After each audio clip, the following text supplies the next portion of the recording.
Shalom Elohim, haleluya, puji nama Tuhan. Semangat pagi, Bapak Ibu Saudara yang dikasihi Tuhan kita, Yesus Kristus.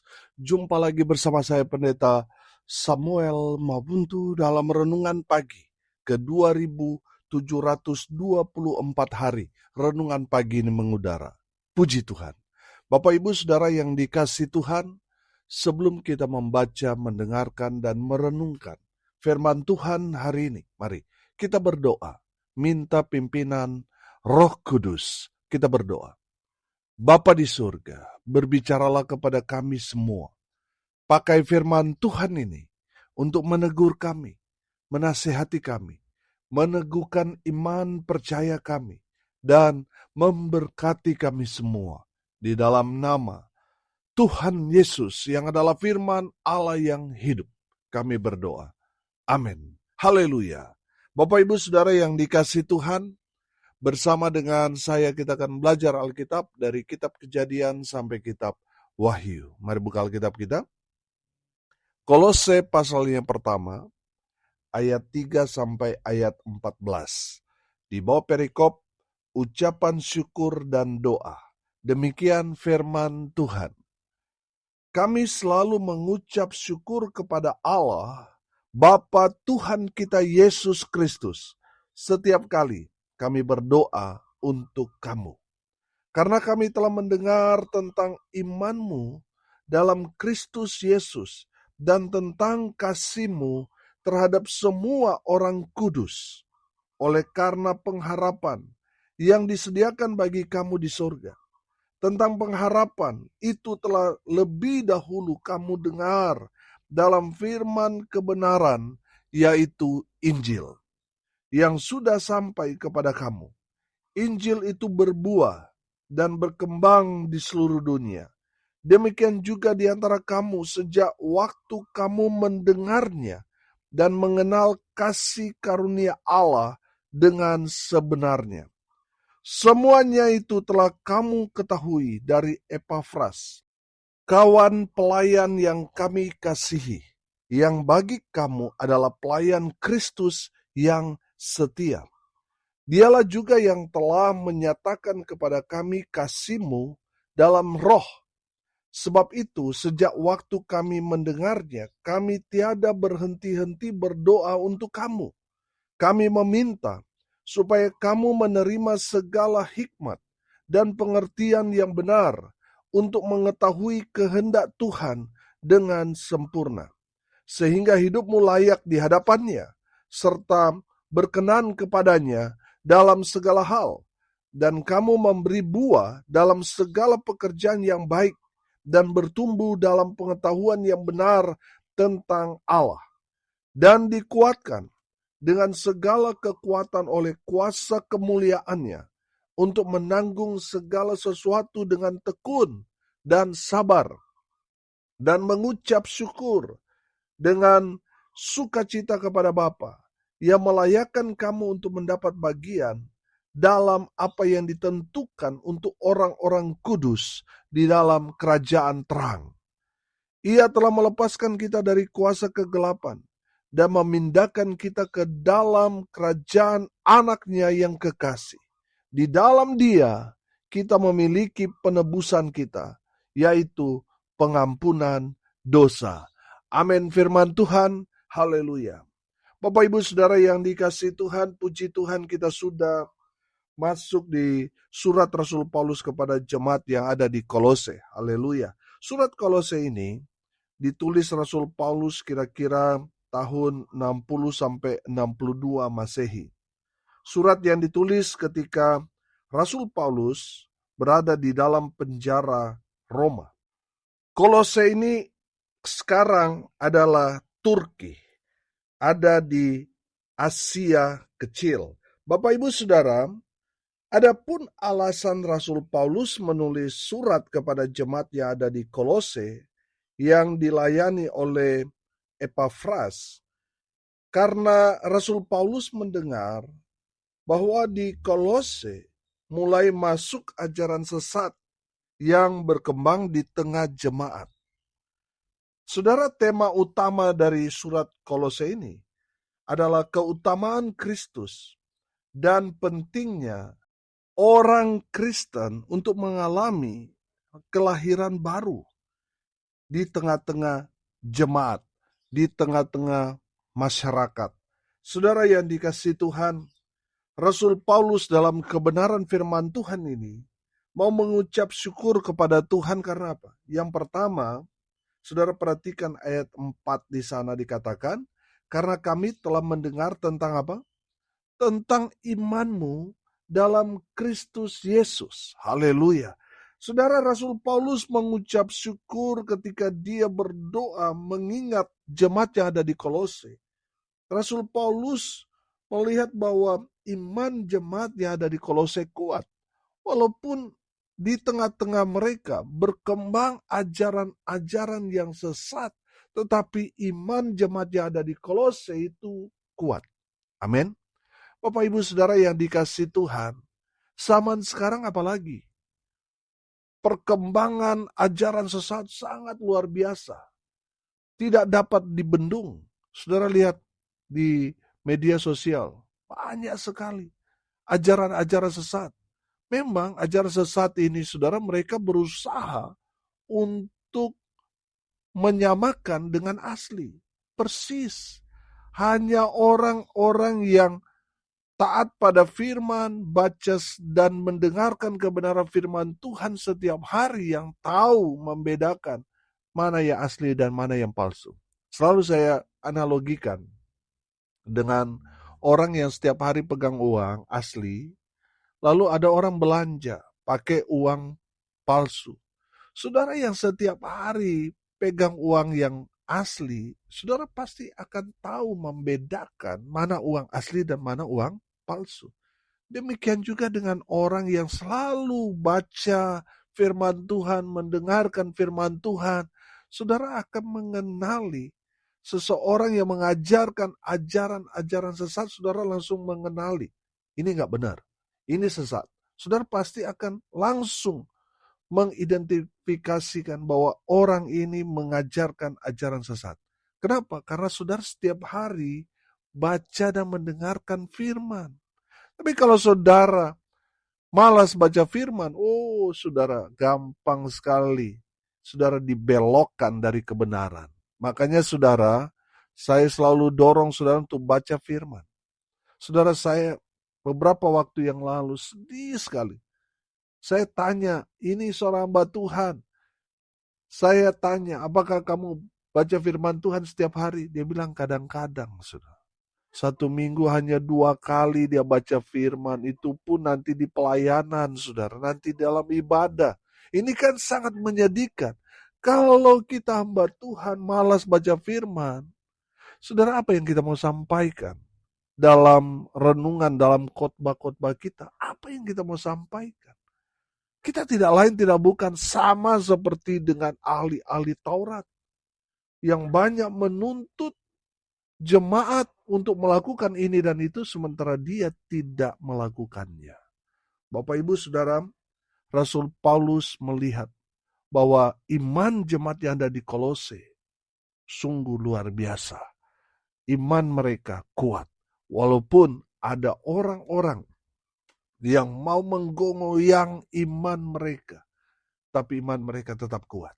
Amin. Haleluya. Saudara, jangan goyah imanmu hanya karena jodoh, hanya karena ingin mendapatkan pekerjaan, hanya karena ingin mendapatkan promosi jabatan. Saudara, jangan sampai saudara mendapatkan semua yang ditawarkan oleh dunia, tapi saudara kehilangan keselamatan. Bapak Ibu Saudara, ada banyak orang yang menjadi seperti Yudas, menjual iman hanya karena hal-hal dunia yang sementara. Dengar ini baik-baik. Iman kita bicara tentang kehidupan kekal, tentang keselamatan. Saudara, jangan sampai saudara tinggalkan iman saudara hanya karena hal-hal dunia yang akan kita tinggalkan. Bapak Ibu Saudara, saya mendorong saudara untuk selalu baca dan mendengarkan firman. Dengan demikian saudara akan semakin kuat dalam iman saudara kepada Kristus Yesus Tuhan kita. Amin. Haleluya. Yang kedua saudara, Rasul Paulus mengucap syukur kepada Tuhan karena apa? Masih di ayat 4b, perhatikan. Kami telah mendengar tentang imanmu dalam Kristus Yesus dan apa? Dan tentang kasihmu terhadap semua orang kudus. Haleluya. Bapak Ibu Saudara, Rasul Paulus mengucap syukur kepada Tuhan karena apa? Karena kasih jemaat kepada orang-orang kudus, kepada orang-orang yang melayani jemaat. Mereka sangat-sangat mengasihi orang-orang yang melayani mereka. Baik itu mereka mengasihi Epafras sebagai gembala mereka, sebagai pelayan Tuhan yang melayani mereka, dan mereka mengasihi orang-orang kudus yang ada di Sion Yerusalem. Mereka terus memberkati mereka. Oh haleluya. Sehingga Rasul Paulus melihat kasih dari jemaat Kolose ini luar biasa. Bapak Ibu Saudara yang dikasihi Tuhan, saya yakin dan percaya kalau saudara mengasihi hamba Tuhan, saudara selalu support hamba Tuhan, Tuhan yang akan memberkati saudara dengan luar biasa. Amin. Haleluya. Saudara yang dikasihi Tuhan, jangan sampai saudara ada hamba Tuhan yang melayani saudara, saudara pasang kuda-kuda. Jangan. Saudara, mereka adalah representatifnya Tuhan di tengah-tengah umat. Hargai, hormati mereka. Beberapa waktu yang lalu kita bahas tentang sikap hamba Tuhan itu seperti apa. Saudara yang dikasihi Tuhan, bukan hanya sikap kepada hamba Tuhan yang dituntut, tapi sikap jemaat juga kepada hamba Tuhan harus baik. Amin. Saudara yang dikasihi Tuhan, saya yakin dan percaya kalau hamba Tuhan baik, pasti jemaat juga meresponnya dengan baik. Makanya ada timbal baliknya. Bapak Ibu Saudara yang dikasihi Tuhan, jemaat harus mengasihi hamba Tuhan juga harus melayani jemaat dengan kasih. Haleluya. Saudara yang dikasihi Tuhan, yang ketiga, Rasul Paulus mengucap syukur kepada Tuhan karena apa? Ayat 5, perhatikan. Oleh karena pengharapan yang disediakan bagi kamu di surga. Tentang pengharapan itu telah lebih dahulu kamu dengar dalam firman kebenaran, yaitu Injil. Haleluya. Saudara yang dikasihi Tuhan, Rasul Paulus melihat bahwa jemaat yang ada di Kolose ini memang betul-betul sungguh-sungguh ikut Tuhan. Sungguh-sungguh melayani Tuhan. Walaupun ada banyak tantangan. Walaupun mereka harus menderita, dianiaya, mereka mengalami diskriminasi, tetapi mereka tetap melakukan segala aktivitas pelayanan dalam ibadah, dalam menyambut hamba Tuhan. Mereka melakukannya dengan sungguh-sungguh. Amin. Haleluya. Bapak Ibu Saudara yang dikasihi Tuhan, saya menangkap pesan di sini bahwa jemaat di sana, mereka fokus kepada perkara-perkara di atas. Fokus kepada Tuhan. Amin. Sehingga mereka tidak hidup dalam ketakutan, kekhawatiran ketika mereka mengalami penganiayaan. Mereka tidak gentar, mereka tidak mundur, mereka tetap maju terus di dalam iman percaya mereka kepada Kristus Yesus Tuhan karena pengharapan mereka kepada Tuhan. Haleluya, sungguh luar biasa. Saudara yang dikasihi Tuhan, tantangan, cobaan tidak membuat mereka mundur, tidak membuat mereka gentar, tidak membuat mereka goyah. Justru semakin mereka radikal dalam Kristus. Karena apa sudah? Pengharapan mereka kepada Tuhan yang luar biasa. Haleluya. Yang keempat saudara, Rasul Paulus mengucap syukur kepada Tuhan karena apa? Karena jemaat giat memberitakan Injil. Haleluya. Ayat 6 perhatikan. Yang sudah sampai kepada kamu. Injil itu berbuah dan berkembang di seluruh dunia. Demikian juga di antara kamu sejak waktu kamu mendengarnya dan mengenal kasih karunia Allah dengan sebenarnya. Haleluya. Bapak Ibu Saudara, Rasul Paulus mengucap syukur kepada Tuhan karena apa? Karena jemaat gencar memberitakan Injil. Oh haleluya. Bapak Ibu Saudara yang dikasihi Tuhan, kalau saudara mau Tuhan segera datang, saudara harus memberitakan kabar baik. Memberitakan Injil itu bukan hanya tugas pendeta, hamba Tuhan, majelis, dan penginjil. Bukan, tetapi ini tugas kita. Bapak Ibu Saudara yang dikasihi Tuhan, mari kita lihat dalam Injil Matius pasal 24 ayat 14. Firman Tuhan berkata, dan Injil kerajaan ini akan diberitakan di seluruh dunia, menjadi kesaksian bagi semua bangsa. Sesudah itu barulah tiba kesudahannya. Haleluya. Bapak Ibu Saudara yang dikasihi Tuhan, kalau saudara mau Tuhan segera datang, beritakan Injil. Biarlah Injil itu menjangkau semua orang yang tidak terjangkau. Kalau semua orang sudah mendengar Injil, maka Tuhan Yesus akan segera datang. Amin. Saudara, jangan menghambat kedatangan Tuhan dengan bungkam, dengan tidak memberitakan Injil. Saudara yang dikasihi Tuhan, mari kita gencar memberitakan Injil. Memberitakan Injil, kalau saya pelajari, ada dua, indoor dan outdoor. Ini yang dilakukan Tuhan Yesus. Tuhan Yesus memberitakan Injil di sinagog-sinagog, di rumah-rumah ibadat. Dan Tuhan Yesus memberitakan Injil di tempat-tempat publik, di tempat-tempat umum, di khalayak orang banyak. Amin. Bapak Ibu Saudara yang diberkati Tuhan, sekarang kita tertolong dengan media sosial. Kita upload di media sosial di kota misalnya di Bali, tapi bisa diakses oleh semua bangsa, bisa mendengar, bisa menyaksikan apa yang kita sampaikan. Saudara, mari kita gunakan media sosial ini untuk menjadi sarana pemberitaan Injil. Amin.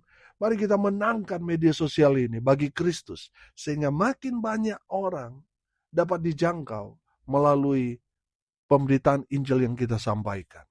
Bapak Ibu Saudara yang dikasihi Tuhan, jemaat harus terlibat.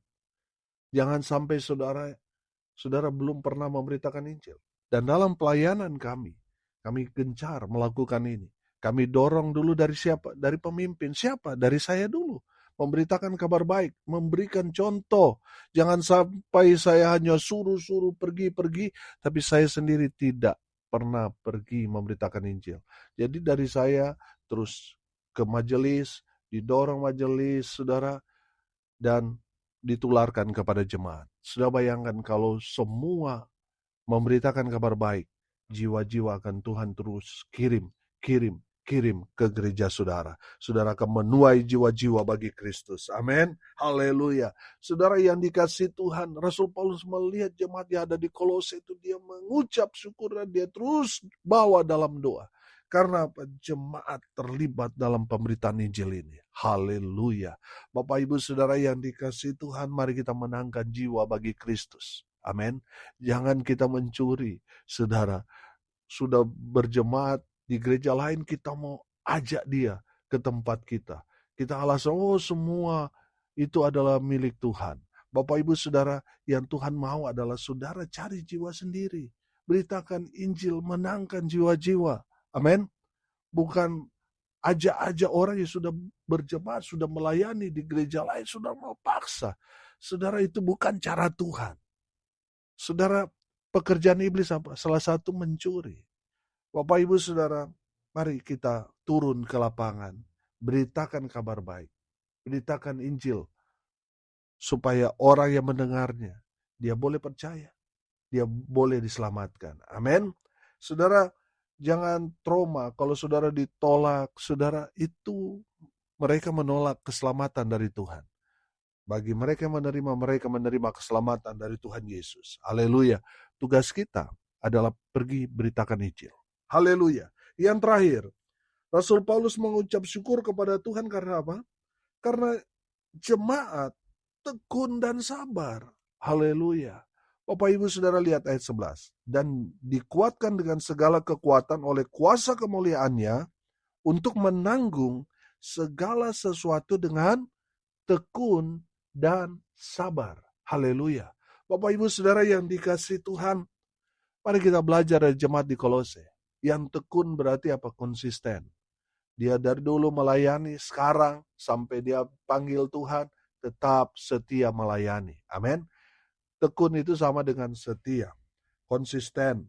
Saudara, bukan hanya sampai di situ, tapi mereka sabar. Walaupun ada banyak tekanan, ada banyak penderitaan, kesusahan, karena Injil yang mereka alami, mereka pikul salib, mereka menderita, tapi mereka sabar. Mereka tidak memberontak, mereka tidak putus asa, mereka tidak kecewa dengan Tuhan, tapi mereka sabar. Amin. Bapak Ibu Saudara yang dikasihi Tuhan, mari kita belajar dari jemaat yang ada di Kolose. Yang tekun, konsisten, setia dia ikut dan melayani Tuhan. Dan dia sabar. Walaupun dia sepertinya menderita, sementara orang yang tidak mengenal Tuhan, sepertinya dalam tanda kutip diberkati, sukses. Tapi kenapa orang-orang yang ikut Tuhan, melayani Tuhan, hidupnya juga memprihatinkan. Saudara yang dikasihi Tuhan, jemaat di Kolose melihat kenyataan itu. Tapi mereka sabar. Amin. Sebab fokus mereka bukan pada dunia, tapi perkara-perkara di atas. Fokus mereka kepada harta sorga, yaitu Yesus Kristus Tuhan. Ada banyak orang kaya di dunia ini, tapi seperti orang kaya yang bodoh. Punya segalanya, tapi mati binasa. Lebih baik mungkin kita sederhana. Kita mungkin hidupnya penuh dengan pergumulan. Tapi ada satu kepastian keselamatan. Buat kita yang percaya pada Tuhan Yesus, kita akan hidup memerintah bersama dengan Raja di atas segala raja dalam kekekalan kerajaan sorga. Haleluya. Maka dari itu saudara, tekunlah, sabarlah menderita. Karena ada kemuliaan yang luar biasa yang Tuhan sudah sediakan buat saudara dan saya. Haleluya. Hari ini kita belajar. Rasul Paulus mengucap syukur kepada Tuhan karena jemaat di Kolose imannya kuat. Kasihnya kepada Tuhan dan kepada hamba-hamba Tuhan luar biasa. Pengharapan mereka kepada Tuhan dahsyat. Jemaat giat memberitakan Injil, aktif memberitakan kabar baik dari surga. Dan jemaat tekun, setia, konsisten, sabar dalam menghadapi kehidupan mereka. Amin. Mari kita berdoa. Terima kasih Bapa di surga atas berkat firman yang sungguh memberkati kami. Berkati semua pendengar dimanapun mereka berada. Tuhan memberkati hidup mereka, rumah tangga mereka diberkati. Usaha, pekerjaan, pelayanan mereka dibuat beruntung, berhasil dalam segala hal. Mereka yang sakit Tuhan sembuhkan. Mereka yang lemah Tuhan kuatkan. Hibur mereka berduka cita. Dan biarlah berkat surga memenuhi semua pendengar. Bapak Ibu Saudara yang dikasihi Tuhan, arahkanlah hatimu kepada Tuhan dan terimalah berkat dari Tuhan Yesus. Tuhan memberkati engkau dan melindungi engkau. Tuhan menyinari engkau dengan wajah-Nya dan memberi engkau kasih karunia. Tuhan menghadapkan wajah-Nya kepadamu dan memberi engkau damai sejahtera. Di dalam nama Tuhan Yesus, sumber daripada segala berkat. Bapak Ibu Saudara percaya, diberkati Tuhan, katakan amin. Puji Tuhan. Bapak Ibu Saudara yang dikasihi Tuhan, kalau saudara merasa diberkati melalui renungan pagi ini, bagikan juga kepada saudara-saudara yang lain supaya mereka juga diberkati, karena untuk itulah kita dipanggil untuk jadi berkat. Salam kasih dari Bali. Saya Pendeta Samuel Mabuntu. Sampai jumpa besok pagi. Tuhan Yesus memberkati kita semua. Haleluya.